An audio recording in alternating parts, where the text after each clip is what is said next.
E.T. too? The lights had been dimmed in the auditorium, and this was Melissa's favorite time. Okay, perhaps auditorium was too grand a word for the little box room tucked into the middle of the exhibition, but with only the light from the projector she imagined it was her great stage. Then she could pretend she was presenting her stunning PhD thesis, rather than rereading the script the museum provided. Sure, the job was fun, but it hardly had the grandeur she'd been aiming for when she went into academia. As soon as that started paying properly, she'd drop the museum summer job. For now, however. Afternoon, everyone. She called with forced cheer as the voices died down with the spotlights. First thing in the morning, this was the greatest job ever. By 4:30 she wanted nothing more than to stop smiling and have a drink. Now then, has everyone here heard of the Romans? Melissa would always, until the day she died, have a special place in her heart for the adults that went along with kids' shows. There was always that one smart-arse sod who'd shout back who, but it was so much easier to carry on when at least one grown-up in the room said yes. And encouraged the children to speak up as well. This afternoon there were 3 of them, already legends after putting up with a day out, and as she tried to make eye contact with them all, Melissa spotted the man at the back. He must have entered just as the lights dimmed. If he'd been there earlier she'd definitely have noticed him. At first she thought he was one of the reenactors, skiving off work, but there was something about him. His cloak wasn't right for one. It didn't match the ones the wardrobe department supplied. But he's wearing a cloak. What, has he turned up in fancy dress? Either way, he wasn't one of the adults who'd spoken either for or against her question, so for now she could ignore him. Well, in that case, she asked the crowd, leaning over to look into the faces along the front row, can anyone tell me what the Romans did for us? Why should we learn about them now? It's been so long. 'Cause they had fights and they killed people by throwing them to the lions, and everyone cheered, one very enthusiastic kid in the middle said. That got a round of applause from the rest of the kids, as that sort of topic usually did. Ah, you mean the gladiator matches? Totally off script, but if that's what they are interested in. Yes, very good, my young friend. But we don't have gladiators these days? So why are the Romans still relevant? A pair of adults at the back, young, childless, far more interested in each other than the exhibition, were busy giggling to themselves, and Melissa could practically hear the quotes from the front. If only the head of public engagement had actually had any public engagement in the last 30 years. Thankfully someone else was in charge of the visual displays, otherwise the whole museum would be dry, dusty, and completely out of touch. For some reason Melissa felt her eyes drawn back to the strange man at the back of the room. Unlike all the others adults, whose eyes had glossed over or whose phones had come out, he was still paying attention. He looked as though he was actually learning, which was a damn sight more than the kids were doing. Who the hell doesn't know about the Romans? Oh, maybe he's from abroad. I wonder how much Roman history is taught in other countries. That was a question for later, and Melissa had to drag her attention back to the room before the children lost all interest. Well now, did you know that 2 of the months are named after Romans? That got raised eyebrows from the man in the corner, and it was almost enough to get Melissa to lose her train of thought. A handful of the kids were also impressed, and Melissa directed her next words at them. That's right. August was named for a man called Augustus, so who do you think July was named after? Even at that tender age, they'd heard the name, and a kid in the middle of the room duly yelled the answer. Julius Caesar. Melissa had learnt, 2 summers ago when she first started at the museum, that invoking that name caused every child in a room to start talking at once. Some of them were making sure that everyone knew that they'd heard of him as well, others were talking about some part he'd had in a cartoon, and 1 or 2 even mentioned the Gauls. There was no point trying to get through to them at this stage, so Melissa just stood at the front and smiled, doing her part to encourage all of them to share the knowledge they'd learnt, as was the mission statement of the museum. They probably weren't meant to do it all at once, but it saved time. As she had nothing to do right then, Melissa turned to the man at the back again. If his eager watching before had been off-putting, it was nothing compared to the anguish on his face now. The closest look to it that Melissa had ever seen in a museum was on the director's face, when a child had crashed into one of the displays. It actually looked as though the man was about to cry. Do I see if he's all right? But what the hell would I say?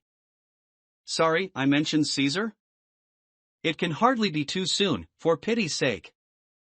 At a loss for ideas, Melissa launched into her presentation, staying overly focused on the children as she did, despite the fact that she could feel the man in the corner watching her. Most of the talk was about Caesar, hardly original, but a famous name with lots of gory battles to his credit was the best way to hook children who'd had too much sugar or too much exercise. None of the subject matter was highbrow, not like the many academic papers that she dreamed of giving, but it was a good, basic grounding in Roman history. And of course, it ended with the gruesome murder of Julius Caesar on the Senate House floor. That part was always a crowd favorite, and sure enough a couple of budding thespians acted out the scene between the benches. The productions were cut short by an announcement over the tannoy.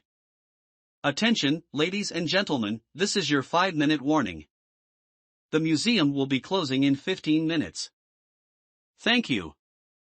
Melissa nodded at the adults in the room, dismissing them and their kids from her class. Truth be told, she was done, and the sooner the place cleared out the better. It would still be ages before she could go home, but at least then she could stop smiling. Her cheeks were killing her. Excuse me? Yes, sir? As Melissa turned, her face fell, only for the briefest of seconds. It was that man, the strange one lurking by himself at the back. Up close he looked even more out of place, with a haircut that was just a little off. And he was definitely wearing a cloak, although he was doing his best to make it look normal. As he stared at the screen behind her, Melissa's eyes dropped to his feet. She'd expected fluffy slippers or stilettos to complement the chaos going on with the rest of him, but he actually had sensible sandals on. Not the worst choice for midsummer, although always optimistic for Britain.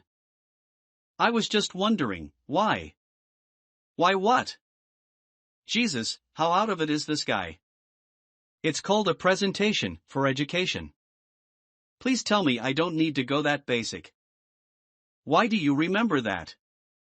Of everything that he did in his life, why do you only remember those things? What? The weight of his voice, the seriousness of his frown and the sadness in his eyes made Melissa's blood run cold. Of all the things she'd expected, a heavy philosophical debate wasn't one of them. She wasn't sure she was paid enough for this. No help was coming though, and if she could just hold him off for a while he'd have to leave when the museum closed. Well, I mean, this isn't everything we remember about them. This is just for the children, a little introductory piece. The idea is they get engaged with the subject and go on to learn lots of other stuff. You remember more about them then? What is that accent? It had a certain abruptness to it, but it wasn't German. Some regional accent perhaps? Of course. As was always the way, as had happened in every PhD interview she'd ever had, Melissa's mind went blank. Romans killed people was all her brain could think of there and then. Alesia. We've got battle records for Alesia, and dash. That's for him, the man said. What about the others? Others? Melissa turned and followed his gaze. The last slide for her presentation was still up, with the artist's portrayal of the assassination of Caesar. You mean the conspirators? Is that all they're known as? What about their lives, their histories, their legacies? For most of them, being one of the assassins of Caesar was their legacy. But they brought down a tyrant. Why aren't they remembered as heroes? Well, it's hard for us to take a side either way. It was a long time ago. But all the children knew them as villains. They were siding with Caesar. Caesar left one hell of a reputation. He's a great person to aspire to, and he was an extraordinary individual. I guess it's just easy to make him a hero. Because that's how history works, she wanted to say. Because it's written by the winners, and Octavian was the last man standing. If the conspirators had taken Rome, maybe it would be a different story. But one man against the Senate, betrayed by his closest friends? Everyone loves an underdog. But there was still that sadness in the man's eyes, and as she watched, a tear actually ran down his face. Melissa tried to follow his gaze, thinking it odd that he'd cry for the death of Caesar when he'd been asking why he was remembered. The man wasn't looking at the fallen dictator in the image though, he was looking at the faces of the murderers, circling their dying prey. They were good men, the man said at last. Loyal men. They knew what the Republic was. Sir. They deserved better than this. He was supposed to be forgotten, not idolized. They were good men. Still muttering to himself, the stranger walked away.